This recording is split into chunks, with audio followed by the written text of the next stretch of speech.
Pemirsa TVRI Stasiun Sulawesi Utara yang diberkati oleh Tuhan tentunya, senang sekali hari ini saya bisa menyapa dan hadir kembali bersama-sama dengan saya Greti Tumilaar dalam acara Warta Kasih Katolik. Dan tentunya pemirsa, hari ini kita akan merenungkan bacaan kitab suci dan juga tema yang akan kita angkat pada hari ini, yakni yang tersisa dari kunjungan Paus Fransiskus. Nah, sungguh menarik ya pemirsa tema yang akan kita bicarakan hari ini. Dan tentunya di studio telah hadir bersama-sama dengan saya narasumber kita yang kita juga semua sudah kenal ya. Saya sapa Pastor Evaristus Anwar Mase MSC. Halo Pastor, selamat berjumpa. Selamat berjumpa juga Greti dan para pemirsa. Iya, baik. Oke. Nah, untuk pemirsa, untuk membuka dan mengawali perbincangan dan juga permenungan kita di hari ini, kita akan membukanya dengan doa dan saya mempersilakan kepada Pastor Aris untuk membawa kita semua dalam doa. Marilah kita berdoa dalam nama Bapa dan Putra dan Roh Kudus. Amin. Allah Bapa yang Maha Pengasih, limpah syukur tak henti-hentinya kami panjatkan kepadamu atas rahmat dan berkat-Mu yang Kau menerima dari tangan kemurahan-Mu. Kami bersyukur karena Engkau memperkenankan kami untuk menjalani kehidupan ini. Dan karena itu kami percaya bahwa Engkau selalu dan senantiasa mengulurkan tangan-Mu untuk menjaga kami, melindungi kami, memberkati kami dalam seluruh aktivitas kami, baik dalam keluarga maupun dalam masyarakat, dalam hidup menggereja. Semoga Engkau selalu dan senantiasa memalingkan seri wajah-Mu kepada kami, agar kami semua dapat menikmati kasih yang datang daripada-Mu, sambil bersyukur pula atas kunjungan dari Gembala kami, Paus Fransiskus ke Indonesia pada tanggal 3 sampai 6 September yang baru berlalu. Semoga kunjungannya yang penuh makna untuk kami di Indonesia dan secara khusus untuk kami umat Katolik di Indonesia dapat sungguh-sungguh menguatkan iman, harap dan kasih kami kepadamu dan kepada gereja serta masyarakat di Indonesia. Nama-Mu kami puji kini dan sepanjang masa. Amin. Dalam nama Bapa dan Putra dan Roh Kudus. Amin. Nah, baik pemirsa yang terkasih, pemirsa dimanapun Anda berada, sebelum kita masuk dalam dialog, mari saya mengajak pemirsa sekalian untuk membaca bacaan kitab suci. Dan bacaan kitab suci kita terdapat dalam Injil Yohanes bab 10 ayat 1 sampai dengan 11. Injil Yohanes bab 10 ayat 1 sampai 11. Yesus bersabda, "Sesungguhnya siapa yang masuk ke dalam kandang domba dengan tidak melalui pintu, tetapi dengan memanjat tembok, ia adalah seorang pencuri dan seorang perampok. Tetapi siapa yang masuk melalui pintu, ia adalah gembala domba.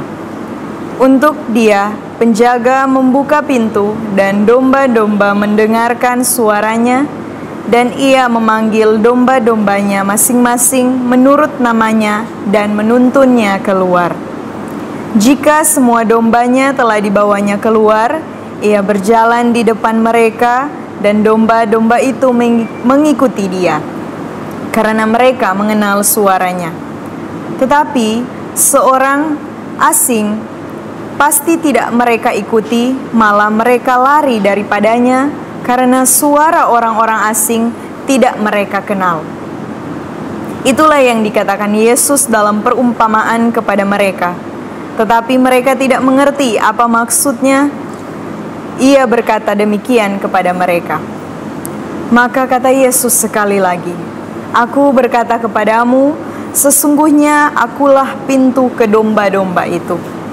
Semua orang yang datang sebelum aku adalah pencuri dan perampok, dan domba-domba itu tidak mendengarkan mereka. Akulah pintu.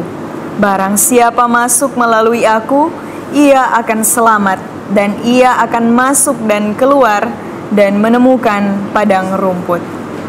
Pencuri datang hanya untuk mencuri dan membunuh dan membinasakan.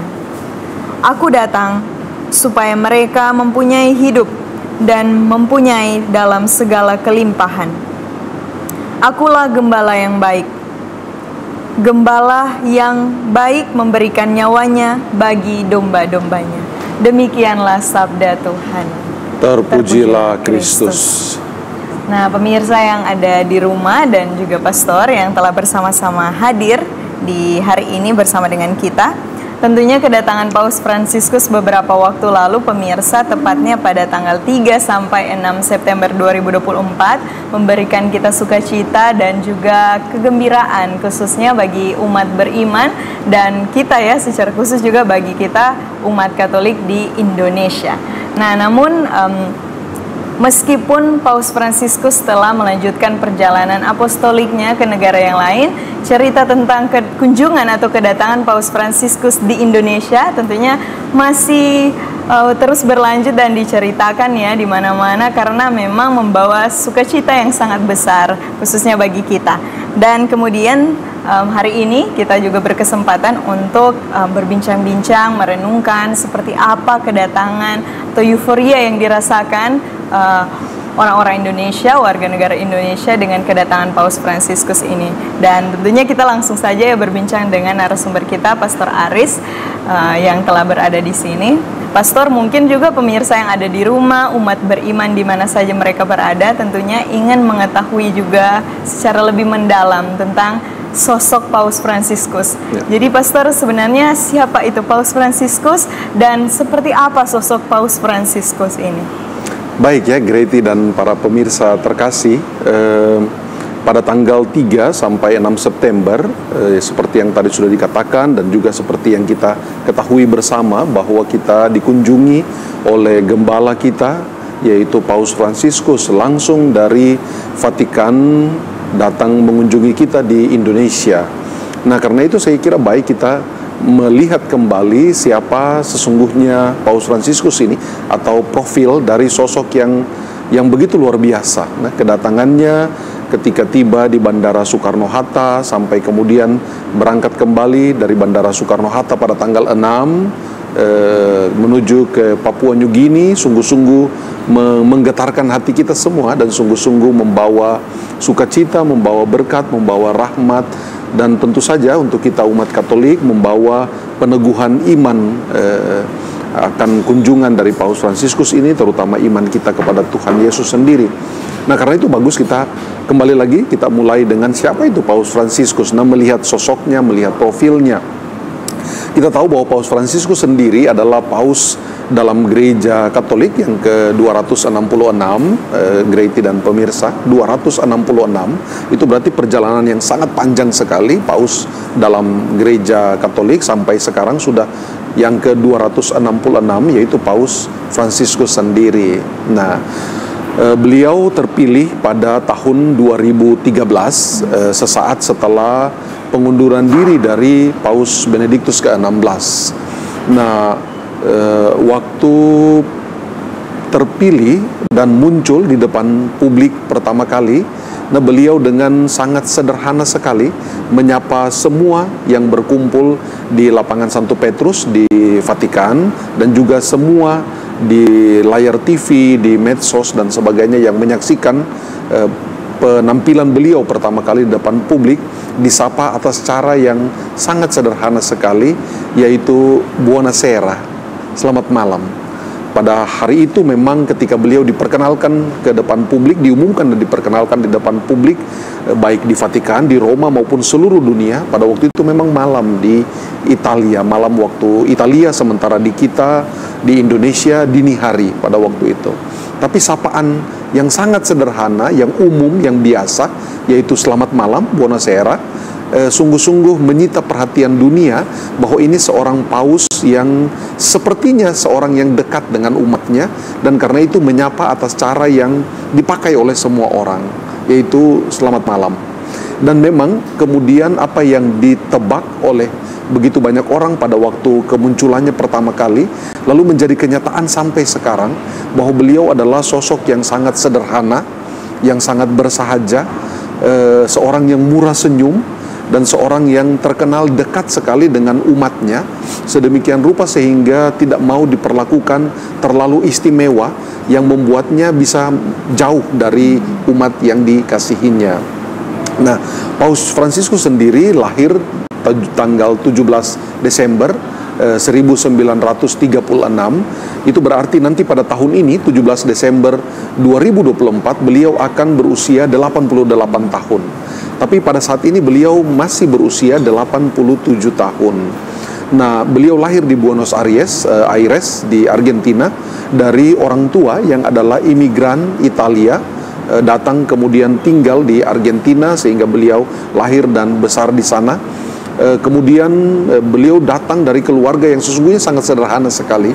Barangkali dalam kesederhanaan keluarga itulah mempengaruhi beliau sampai sekarang menjadi sosok yang sederhana dan apa adanya, bersahaja, dekat dengan begitu banyak orang. Maka saya kira pelajaran pertama dari asal keluarga Paus Fransiskus barangkali lalu bagaimana didikan keluarga itu bertahan terhadap seseorang dan berpengaruh besar terhadap seseorang dalam kehidupannya sehingga lalu bisa menjadi seorang yang kita kenal seperti sekarang ini. Maka kembali lagi didikan keluarga menjadi sesuatu yang sangat penting dan sangat esensial karena bisa menentukan masa depan dari seorang anak jauh di kemudian hari. Nah, beliau sendiri terlahir dengan nama Jorge Mario Bergoglio. Dan karena itu lalu kebanyakan dituliskan dalam berbagai media sebagai Bergoglio. Nah, sebuah nama yang berasal dari Italia.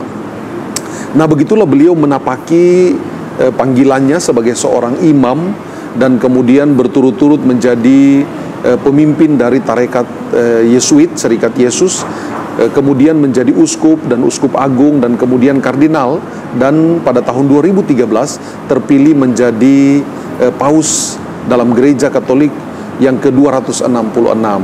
Nah, saya mengikuti perkembangan media dan masih ada banyak kebingungan, barangkali juga ketidaktahuan kenapa di Indonesia lalu beliau disebut sebagai paus. Nah, kenapa di Indonesia beliau disebut sebagai paus? Nah, kata paus sendiri sesungguhnya berasal dari bahasa Belanda. Di Belanda itu orang juga memanggil paus. Misalnya di Italia orang memanggilnya padre atau lebih lengkapnya Santo Padre atau Bapak Suci kalau dalam terjemahan bahasa Indonesia. Tapi istilah paus itu datang dari bahasa Belanda yang dipakai oleh orang-orang Belanda untuk menyapa Paus Fransiskus sendiri, dan tidak ada kaitannya dengan nama ikan misalnya, tidak ada kaitannya, tapi itu adalah bahasa Belanda yang kemudian dipakai di kita oleh kita orang Indonesia, karena kita ingat bahwa gereja masuk di Indonesia dibawa oleh misionaris-misionaris dari Belanda, sehingga itu menjelaskan kenapa istilah paus lalu menjadi istilah Belanda yang kita pakai di Indonesia. Tapi perhatikan bahwa kesederhanaan beliau itu bertahan sedemikian lama dan menjadi salah satu karakter yang unggul dari beliau, sehingga beliau terpilih sebagai paus karena keutamaannya, kebersahajaannya, kesederhanaannya, kedekatannya dengan umat, dan keinginan untuk membawa gereja menjadi gereja yang tidak tertutup pada dirinya, tetapi membawa gereja menjadi gereja yang terbuka, yang suka untuk ada di tengah dunia dan tinggal di tengah dunia, membaur dan menjalin relasi yang membawa pada perdamaian dan keberagaman. Nah, itu satu yang menjadi cita-cita paus, tapi sekaligus juga diwujudkan dalam masa kepausannya ini. Begitu, Grady. Wow. Ya, oke, baik, Pastor dan pemirsa. Tentunya kita akan kembali lagi tetap bersama kami dalam Warta Kasih Katolik.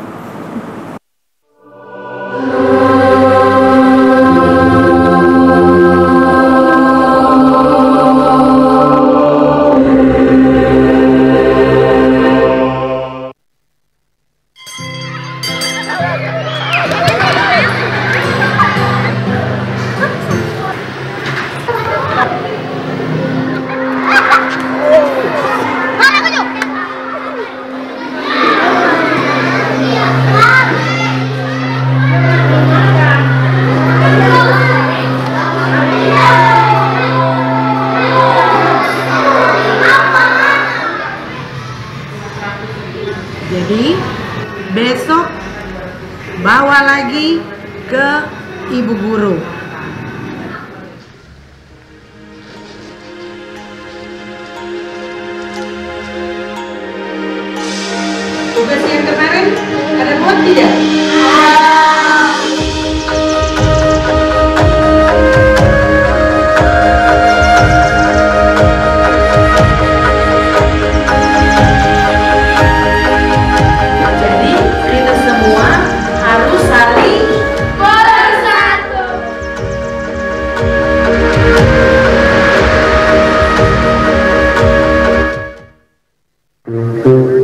Cobain belanja dulu ke mall.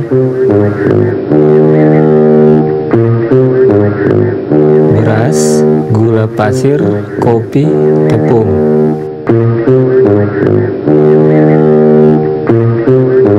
Quality is our recipe. Sale.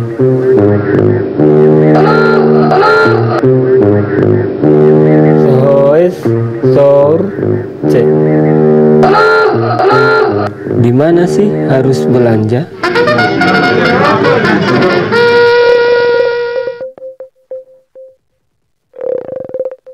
Loh, kok malah keluar? Pakailah bahasa Indonesia yang baik dan benar, biar saya tidak tersesat.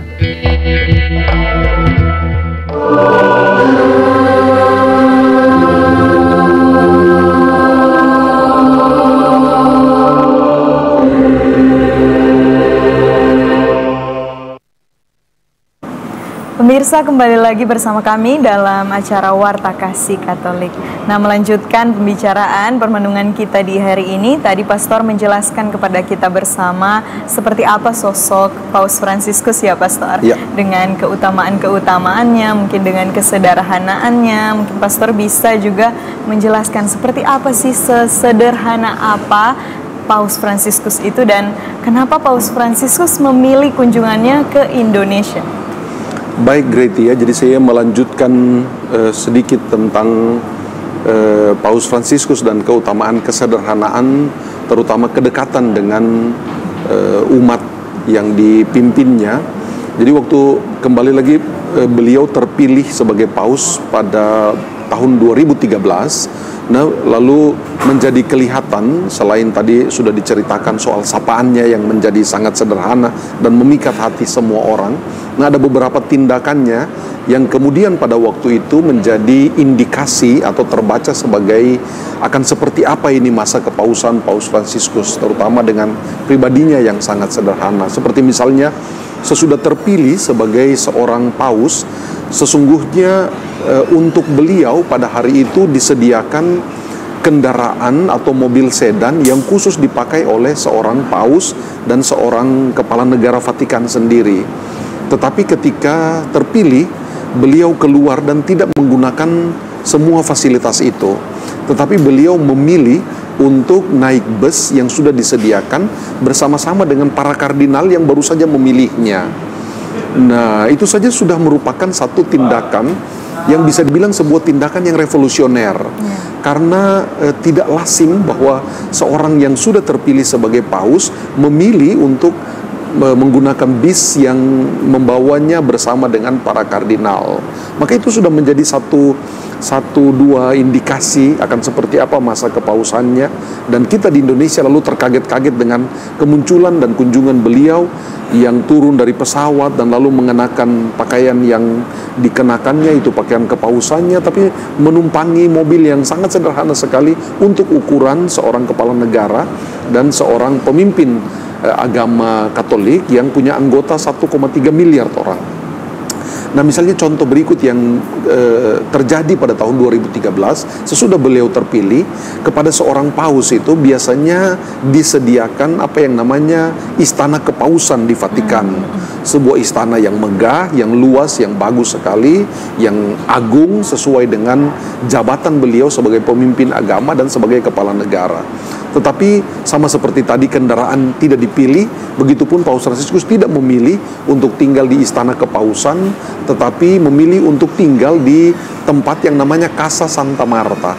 Casa Santa Marta itu berarti rumah atau penginapan yang dikhususkan untuk para uskup atau para imam atau para kardinal yang datang dari negara mana saja dan berkunjung ke Vatikan untuk bertemu dengan paus atau untuk rupa-rupa urusan di sana.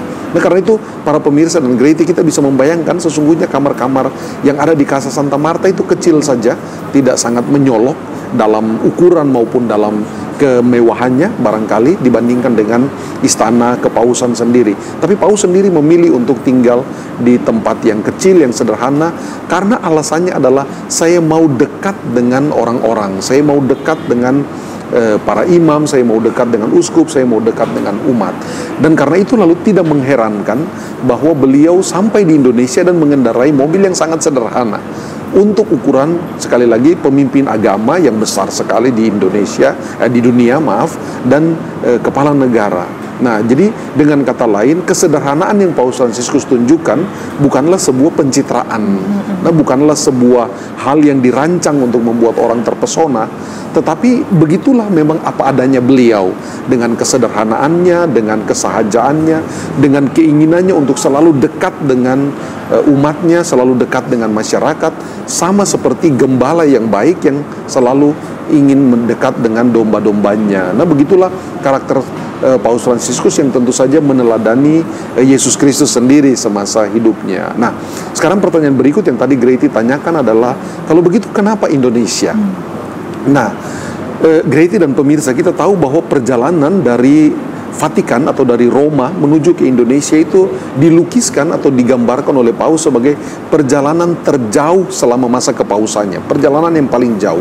Kenapa paling jauh? Karena untuk menempuh perjalanan dari Bandara Fiumicino, dari kota Roma sampai di Indonesia, menempuh perjalanan 13 jam non-stop, 13 jam non-stop, ditempuh oleh seorang Paus Fransiskus yang sudah berusia 87 tahun dan hanya hidup dengan satu paru-paru. Nah, beliau sudah mengalami operasi dan satu paru-parunya sudah diambil dan tinggal satu paru-paru saja. 13 jam perjalanan. Nah, tapi beliau suka untuk datang ke Indonesia untuk beberapa alasan. Yang pertama adalah dari segi diplomasi, Indonesia bukanlah baru untuk Vatikan sendiri, karena misalnya pada tahun 47, 2 tahun sesudah proklamasi kemerdekaan Indonesia pada tahun 45, Vatikan menjadi salah satu negara yang pertama mengakui kemerdekaan dan kedaulatan Indonesia atas penjajahan Belanda pada waktu itu. Sehingga Indonesia bukanlah negara yang baru sama sekali untuk Vatikan, tetapi sudah sejak tahun 42 relasi diplomatik itu sudah berlangsung sejak saat itu. Yang berikut adalah, kalau kita melihat Indonesia dalam jarak 13 jam perjalanan melalui pesawat itu atau dengan pesawat itu, sesungguhnya bisa dibilang Indonesia adalah ujung dunia sebenarnya. Nah, tentang perjalanan datang di ujung dunia ini, Paus sendiri adalah seorang yang tidak segan-segan atau tidak tanggung-tanggung untuk melakukan perjalanan agar bisa ketemu, bisa melihat dan bisa dekat dengan umat Katolik sendiri. Nah, karena itu lalu pada tahun 2015 ketika Paus mengadakan menghadiri Hari Orang Muda Sedunia di Rio de Janeiro, dalam khotbahnya beliau mengatakan kepada orang-orang muda, jangan pernah takut untuk datang ke ujung dunia dan melihat ada apa di sana, dan jangan menunggu dunia datang kepada kamu. Begitu seruan Paus Fransiskus kepada orang-orang muda. Dan karena itu, sekalipun Indonesia jauh sekali, 13 jam perjalanan, tapi Paus suka untuk datang mengunjungi kita karena Paus ingin melihat dunia kita dan tidak menunggu kita pergi kepada Paus. Alasan yang ketiga adalah kenapa Indonesia? Karena Indonesia pada skala global sesungguhnya adalah negara demokrasi, tetapi dengan hidup toleransi beragama yang luar biasa sekali, dengan mayoritas Muslim, tetapi sungguh-sungguh mengayomi dan bisa terbangun suasana keakraban, kerukunan, dan persaudaraan yang tinggi sekali antar umat beragama di Indonesia. Sehingga Paus berharap bahwa Indonesia bisa menjadi role model di mana kerukunan dan persaudaraan bisa dicapai dalam masyarakat yang sangat beragam sekali. Nah, ada godaan tentu saja untuk membuatnya menjadi sesuatu yang tidak bisa bersaudara. Ada catatan-catatan sejarah yang mengatakan bahwa ada usaha-usaha ekstremisme dan sebagainya, tetapi kita Indonesia mampu melewati tantangan dan cobaan sejarah itu, sehingga kita tetap menjadi masyarakat yang beragam, rukun, bersaudara, sekalipun tingkat keragamannya sangat luar biasa sekali, baik dari segi agama, dari segi budaya, dari segi sosial, pendidikan, dan sebagainya.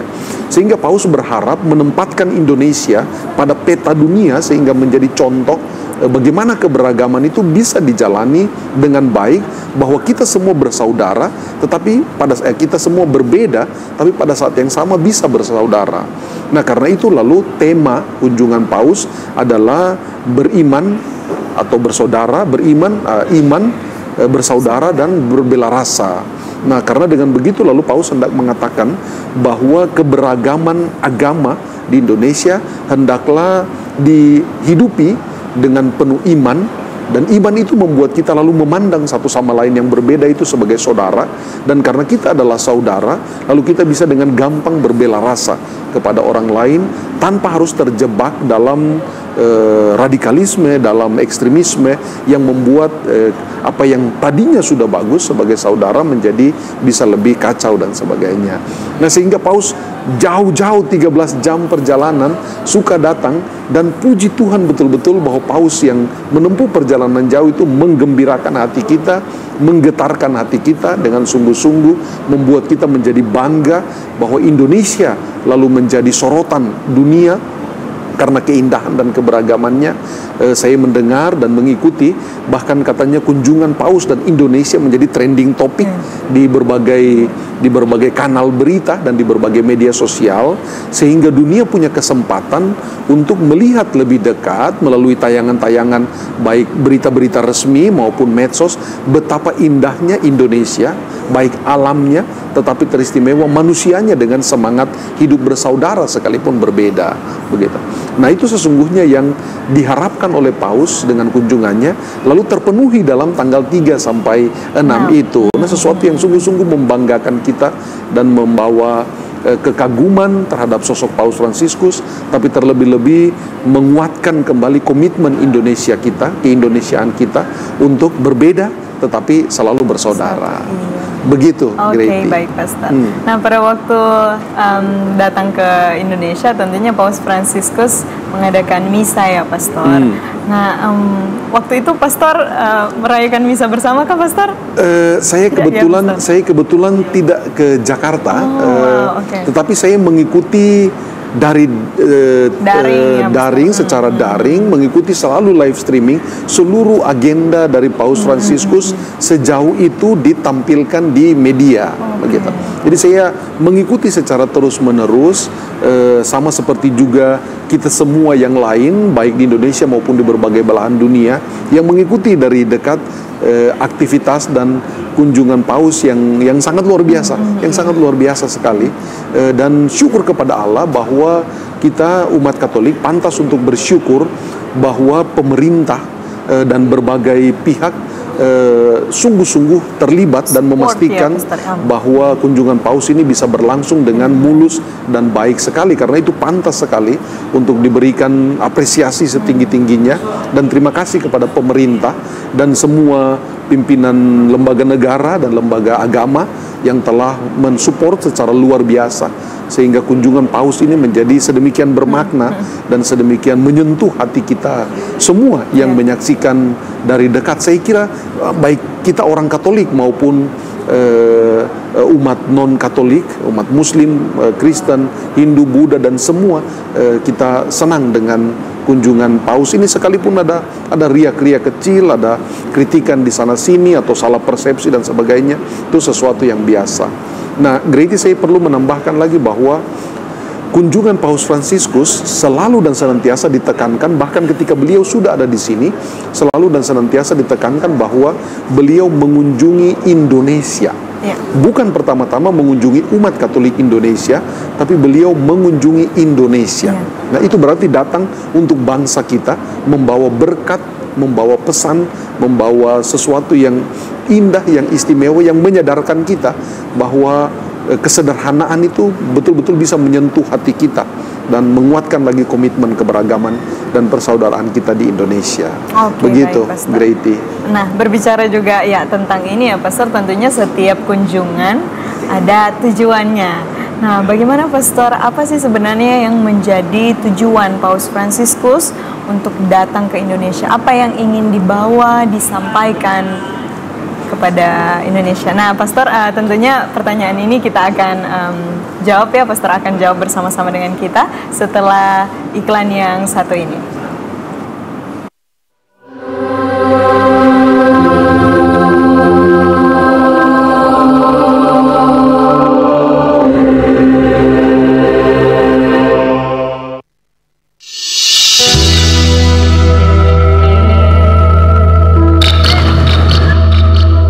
Pak Beja jatuh, Bu. Kasihan tuh ibunya. Tuh, ada ibu-ibu tuh kok bisa jatuh. Pak Be, bentar. Gimana kalau kita share di sosmed? Maaf ya, Bu. Maaf ya. Maaf. Tolong itu Bu, jatuh tuh loh. Tolongin dong. Ya ampun, malah diliatin doang. Tolongin itu. Elah, jangan.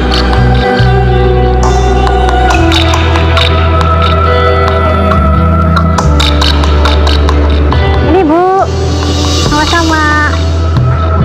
Bagaimana dengan kita?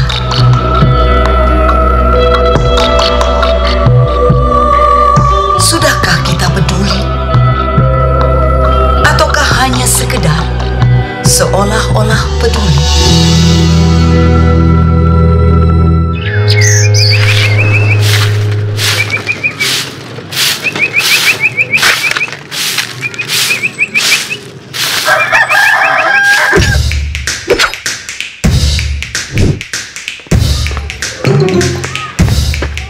Lu pada ikut semua. Iya, Bang. Siap.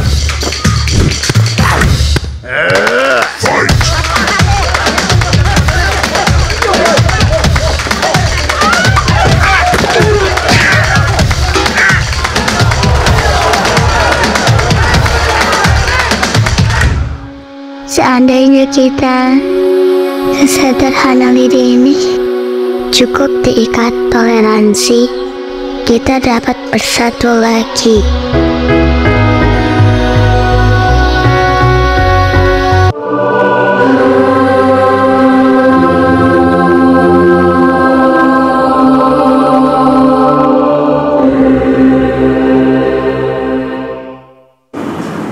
Pemirsa, kembali lagi bersama kami tentunya dalam acara Warta Kasih Katolik dengan tema yang sama, yakni yang tersisa dari kunjungan Paus Fransiskus. Nah, tadi Pastor, mungkin saya sudah bertanya kepada Pastor, setiap perjumpaan, setiap kunjungan pasti ada tujuan.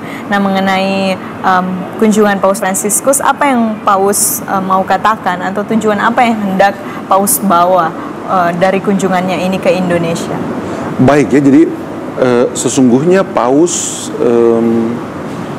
datang ke Indonesia bukan hanya sekedar mengunjungi kita di Indonesia, dan bukan hanya sekedar ingin menguatkan iman kita sebagai umat Katolik di Indonesia, bahwa beliau datang sebagai seorang gembala yang mengunjungi umatnya, tetapi tentu saja ada pesan-pesan yang hendak dibawa oleh Paus Fransiskus sendiri, terutama dalam kunjungannya ini. Ada tujuan-tujuannya.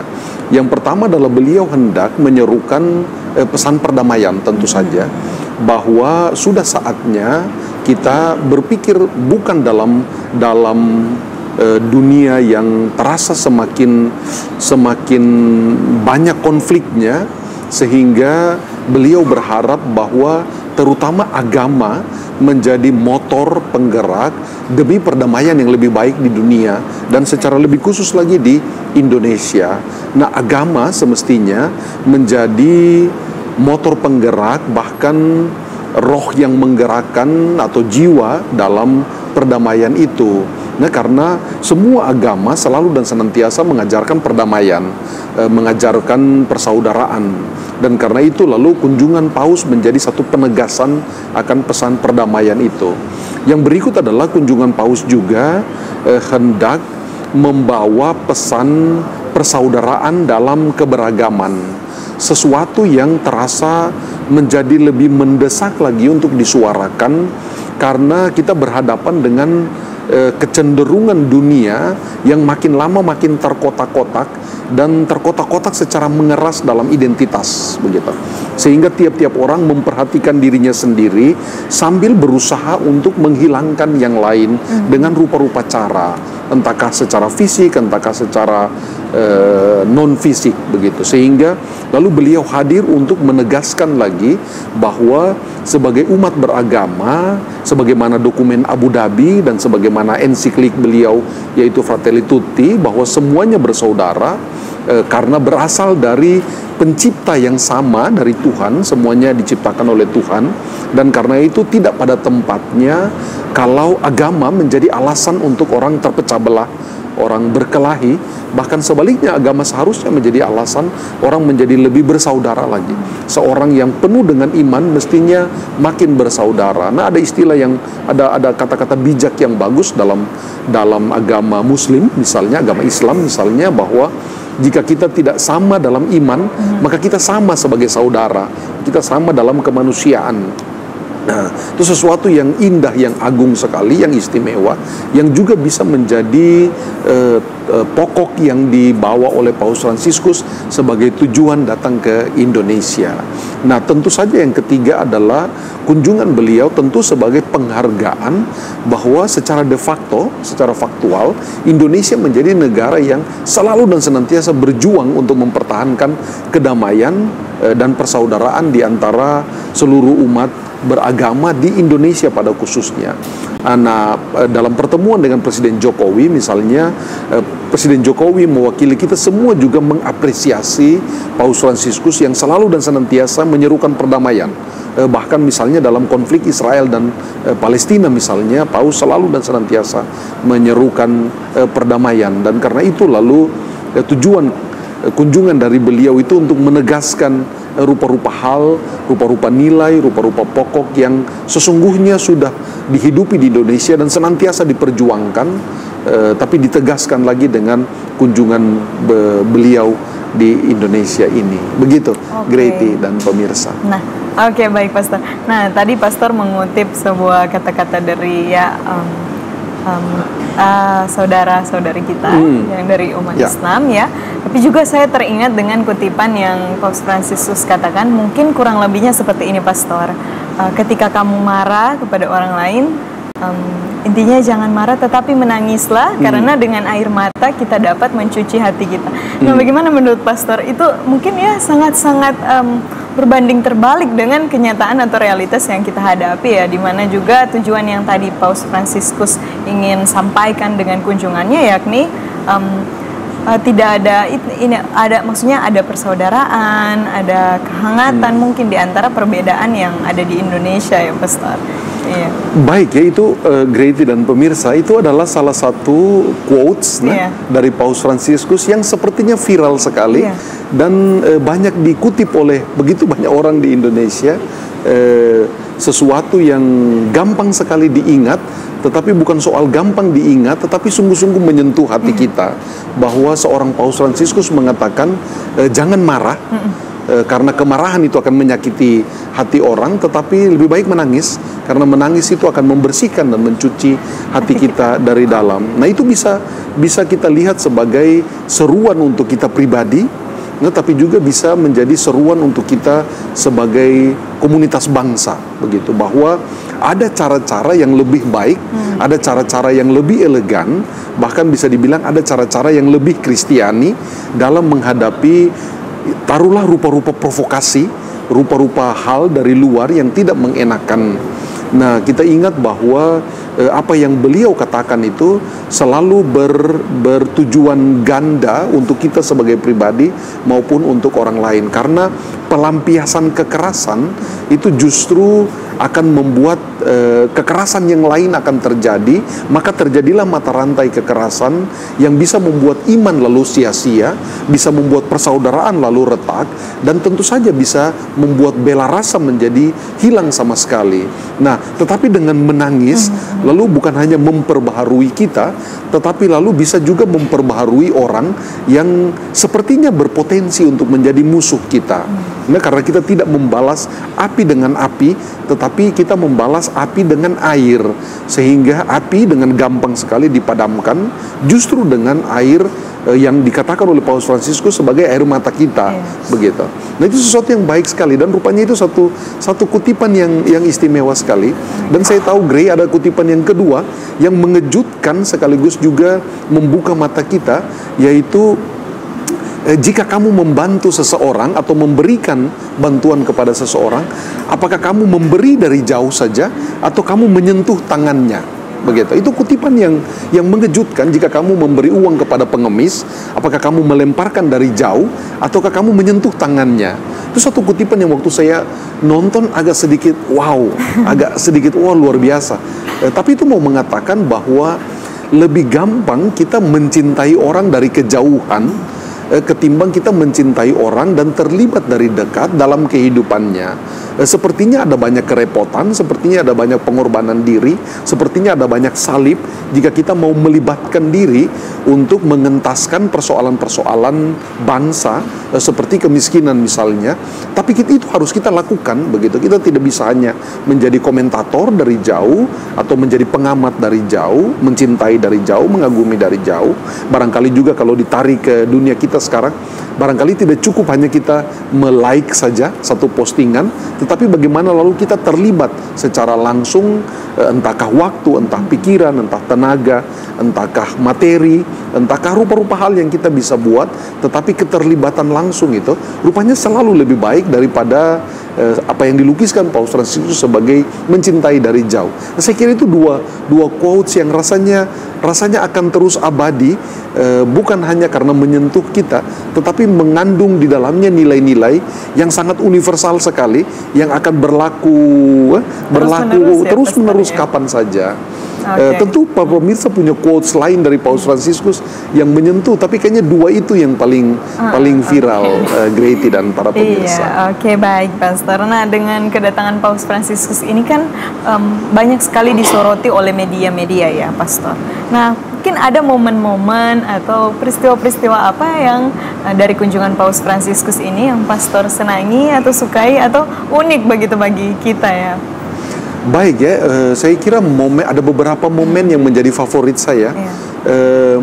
Momen yang pertama adalah ketika Paus Fransiskus menaiki mobil yang dia tumpangi dari Soekarno-Hatta menuju ke Kedutaan Besar Vatikan untuk Indonesia.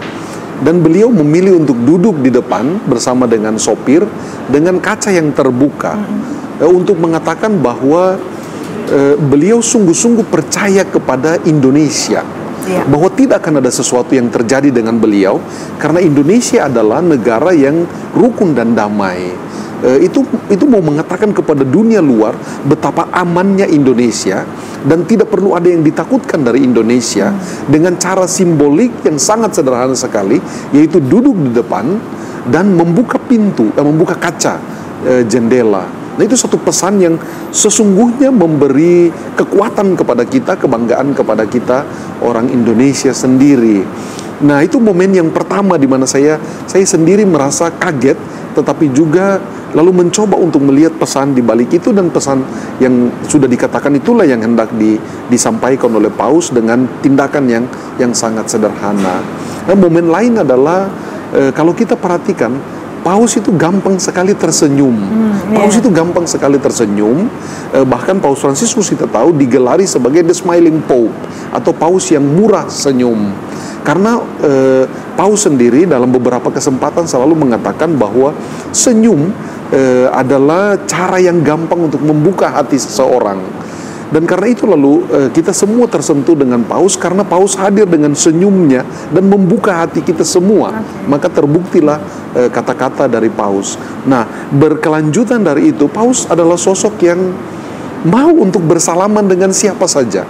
Kalau kita lihat, beliau bersalaman dengan para pejabat negara, presiden terpilih, pemimpin-pemimpin kita, baik dari segi pemerintahan maupun dari agama. Beliau dengan enak, dengan ringan, dengan santai berjabat tangan dengan semua orang dengan energi yang sama. Tidak terasa bahwa ketika bersentuhan atau bersalaman dengan para pejabat terasa lebih tulus, tapi dengan masyarakat biasa tidak tulus. Kesan itu tidak ada sama sekali. Jadi beliau memberi energi, memberi perhatian, dan memberi cinta yang sama kepada semua orang, entahkah dia petugas bandara atau orang yang menunggu di depan tembok Kedutaan Besar Vatikan, atau para pejabat negara dengan jabatan dan gelarnya yang luar biasa. Dan momen yang ketiga yang saya suka tentu saja adalah pelukan dan ciuman dari imam besar Masjid Istiqlal yang saling menyambutlah kamu satu sama lain dengan ciuman yang kudus begitu. Nah, sehingga lalu sesuatu yang istimewa dan luar biasa menyentuh hati kita semua, sehingga lalu terlihat betapa dekat dan akrabnya pemimpin-pemimpin agama kita Sehingga semoga kedekatan dan keakraban pemimpin agama itu mengalir sampai jauh menuju ke pelosok-pelosok, sehingga perbedaan-perbedaan dan ketegangan-ketegangan, bahkan konflik-konflik kecil-kecilan itu bisa teratasi, bisa terobati, bisa dipulihkan kembali berkat gestur dua tokoh yang menandakan kedekatan dan kehangatan itu. Itu Greti, beberapa momen yang saya rasa menyentuh. Wow, wah luar biasa ya apa yang dikatakan oleh Pastor. Namun pemirsa, kita akan kembali lagi sesaat lagi, tetap bersama kami dalam Warta Kasih Katolik.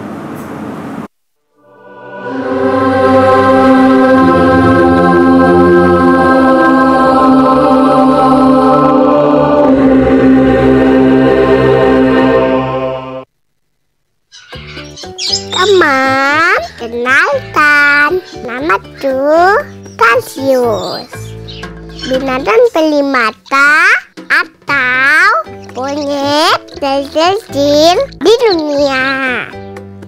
Orang bilang itu lucu, mengemaskan, atau unik, langka, dan dilindungi.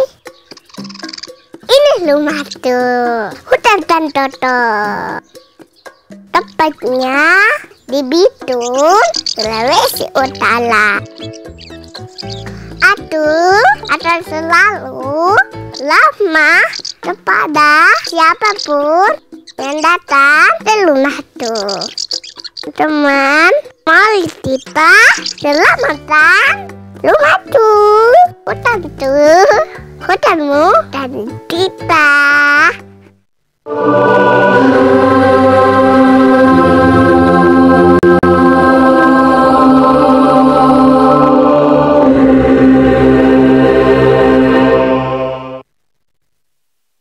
Baik pemirsa, kembali lagi bersama kami dalam acara Warta Kasih Katolik. Dan Pastor, tadi sudah banyak sekali hal yang dikatakan oleh Pastor ya pemirsa. Namun apakah ada juga pesan-pesan atau keinginan yang bisa disampaikan kepada pemirsa di rumah melalui kunjungan Paus Fransiskus ini, Pastor? Baik ya Greti dan pemirsa ya, saya suka melanjutkan, masih ada satu dua momen lagi yang saya rasa sangat menyentuh saya, yaitu misalnya dari pihak kita Indonesia. Momen yang sangat menyentuh saya misalnya sebelum Misa Akbar di Gelora Bung Karno bersama dengan 80 ribuan umat Katolik, Presiden kita, Presiden Joko Widodo menunggu di depan GBK menyambut Paus yang mau datang untuk bertemu dengan umat Katolik sekalipun dalam jumlah yang terbatas 80 ribu orang. Itu satu momen yang untuk saya sangat luar biasa sekali, betapa Presiden kita sangat mendukung, memfasilitasi, dan membuat kunjungan Paus ini menjadi sangat istimewa. Dan momen itu saya baca berita terakhir, rupanya juga diapresiasi oleh Paus Fransiskus melalui Menteri Agama yang mengatakan bahwa beliau sungguh-sungguh mengapresiasi kerja besar dari pemerintah Indonesia, terutama Presiden kita dan seluruh aparatur yang sungguh-sungguh mendukung dan membuat sehingga kunjungannya menjadi lancar, sukses, dan lebih penting lagi bermakna begitu. Yang berikut adalah perlu diapresiasi tentu saja dukungan dari tokoh-tokoh agama, terutama tokoh-tokoh Islam sendiri yang sungguh-sungguh menyambut Paus dengan hati terbuka, dengan senang, dan dengan tangan terbuka tentu saja, seperti yang diwakili oleh gestur dari Imam Besar Masjid Istiqlal tadi dengan mencium kening Paus Fransiskus dan dibalas dengan Paus Fransiskus mencium tangan beliau, dan beberapa hal yang lain seperti Paus dengan gampang sekali menghentikan kendaraannya untuk memberkati anak-anak dan ibu hamil, untuk menandakan sungguh-sungguh kedekatan Paus Fransiskus dengan umat Katolik dan masyarakat pada umumnya. Dan ada satu pesan yang bagus sekali, Greti, yang saya kutip dari Paus Fransiskus, yang terutama dikatakan oleh Paus Fransiskus, yaitu Indonesia sesungguhnya adalah negara dengan kepemilikan tambang emas yang terbesar di dunia.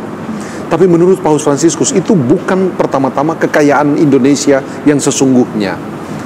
Kekayaan Indonesia yang sesungguhnya adalah keberagaman, kerukunan, dan persaudaraan. Itu menurut Paus Fransiskus kekayaan yang sesungguhnya atau tambang emas yang sesungguhnya yang dimiliki oleh orang Indonesia, oleh kita masyarakat Indonesia, oleh kita negara Indonesia, yang tidak dimiliki oleh negara-negara lain atau tidak semaksimal negara-negara lain. Dan itu sesuatu yang diapresiasi oleh beliau, sehingga pantaslah bahwa kita sebagai orang Indonesia berbangga diri dengan pengakuan oleh Paus Fransiskus itu, dan tentu saja menjadi juga pengakuan dunia, dan semoga itu juga yang kita hidupi dan kita perjuangkan dalam kehidupan kita setiap hari. Nah, itu sebagai bangsa. Nah, sebagai umat Katolik sendiri, tentu saja kita patut berbangga bahwa sekalipun jumlah kita sangat kecil sekali, kita umat Katolik di Indonesia hanya 8 juta orang dari 200 jutaan seluruh penduduk Indonesia. Tetapi sekalipun jumlah yang sangat kecil sekali, Paus datang mengunjungi kita, menguatkan kita, meneguhkan kita, membuat kita bangga sebagai seorang Katolik. Dan karena itu kebanggaan itu hendaklah kita bawa dan kita wartakan dalam kehidupan kita, menjadi seorang Katolik yang bersaudara, yang beriman dan berbela rasa di tengah masyarakat yang sangat majemuk sekali. Itu Greti, saya kira hal-hal yang sangat penting dan sangat esensial yang bisa kita tarik dari kunjungan seorang Paus Fransiskus yang sama-sama kita banggakan dan kita cintai. Bahkan Presiden Jokowi menyapa Paus Fransiskus sebagai yang teramat mulia. Yang teramat mulia, bukan hanya yang mulia Paus Fransiskus, tapi yang teramat mulia, menunjukkan satu penghargaan terhadap pemimpin agama kita. Nah, sehingga berbanggalah kita sebagai seorang Katolik mendapatkan pemimpin seperti Paus Fransiskus, gembala seperti Paus Fransiskus yang sungguh-sungguh meneladani gembala agung kita, yaitu Yesus Kristus sendiri, yang dekat dengan umatnya, yang mau merasakan penderitaan umatnya, tidak memberi jarak atau tidak menciptakan jarak dengan umatnya. Perhatikan, beliau senang menyapa semua orang dengan energi yang sama, keramahan yang sama, ketulusan yang sama menyapa orang. Sedemikian rupa sehingga ada satu video yang bagus sekali yang menyentuh hati saya dari sekian banyak video, yaitu satu video di mana beliau sedang ada dalam pertemuan dengan kaum disabilitas, dan tiba-tiba ada waktu beliau jalan dan waktu beliau di kursi roda dituntun dan menyapa dan bersalaman dengan semua orang, lalu ada satu yang menangis di tangan beliau dan beliau merengkuhnya ke dalam pelukan Paus Fransiskus dan orang menangis di situ. Itu menjadi satu gambaran betapa kebapaannya sungguh-sungguh menyentuh orang, sehingga rasanya mau curhat kepada beliau begitu, dan menyentuh hati kita semua orang Indonesia. Oke, baik. Wah, luar biasa sekali ya apa yang telah dikatakan Pastor, dan pemirsa mungkin memang sangat-sangat menyimak ya apa yang juga menjadi pesan yang hendak disampaikan dalam kunjungan Paus Fransiskus ke Indonesia. Namun pemirsa dan juga Pastor, tak terasa kita telah berada di penghujung acara kita di hari ini, dan untuk menutup acara kita di hari ini saya mempersilakan kepada Pastor untuk membawa kita dalam doa dan berkat penutup. Baik Greti dan pemirsa, mari kita berdoa dalam nama Bapa dan Putra dan Roh Kudus. Amin. Allah Bapa yang Maha Pengasih, limpah syukur kami haturkan kepadamu karena Engkau mengutus Yesus Kristus Putramu di tengah kami, Gembala Agung yang menuntun kami, menjaga kami, melindungi dan memberkati kami. Dan penggembalaan itu diteruskan kepada para murid yang menyertainya selama hidupnya, dan diteruskan pula kepada Paus Fransiskus yang menjadi gembala kami pada saat ini. Kami bersyukur karena ia telah mengunjungi kami, meneguhkan iman kami, menguatkan dan memberkati kami, baik bangsa Indonesia secara umum maupun umat Katolik secara khusus di tanah air yang kami cintai ini. Semoga Engkau selalu dan senantiasa memberkati bangsa kami, memberkati pemimpin-pemimpin kami. Engkau merahmati mereka dengan kebijaksanaan, kesabaran, keteguhan hati dalam melayani masyarakat Indonesia yang luas dan besar ini. Semoga hidup beragama kami yang beraneka ragam ini dapat memupuk persaudaraan, dapat memupuk bela rasa, dan dapat menguatkan pula iman kami, sehingga dengan iman itu kami dapat menjadi saudara satu sama lain dan mampu untuk berbela rasa satu sama lain, terutama bagi mereka yang sangat membutuhkan, bagi mereka yang miskin dan tersingkir.